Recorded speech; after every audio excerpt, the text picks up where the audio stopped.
রাম ও নারায়ণ রাম। আজ ঝাল সুজির রেসিপি শেয়ার করছি। 1.5 কাপ পরিমাণ সুজি শুকনো খোলায় নেড়ে নিয়ে নামিয়ে রেখে কড়াইতে সাদা তেল গরম করে তেজপাতা, শুকনো লঙ্কা আর গোটা জিরে ফোড়ন দিলাম। তারপর আদা কুচি দিয়ে একটু নেড়ে নিয়ে পেঁয়াজ কুচি দিয়ে নেড়ে নিলাম। তারপরে গাজর, বিনস, ক্যাপসিকাম দিয়ে একটু নেড়ে নিয়ে স্বাদ মতো চিনি, লবণ, হলুদ, গোলমরিচ গুঁড়ো দিয়ে সবজিগুলোকে একটু নেড়ে নিয়ে কাঁচা লঙ্কা কুচি আর ভেজে রাখা সুজিটা দিয়ে আরও একটু নেড়ে নেওয়ার পর পরিমাণ মতো জল দিলাম। জলটা অল্প অল্প করে 2 থেকে 3 বারে দেব। প্রয়োজন বুঝে বুঝে অল্প অল্প করে জল দিতে হবে, না হলে ঝাল সুজি ঝরঝরে হবে না, কাদা কাদা হয়ে যাবে।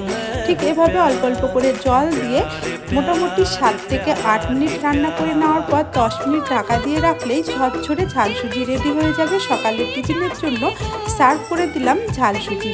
আজকের ঝাল সুজির রেসিপি ভালো লাগলে মাই কোজি লাইফস্টাইল চ্যানেলটি সাবস্ক্রাইব করার অনুরোধ জানালাম। ভিডিওটি দেখার জন্য ধন্যবাদ।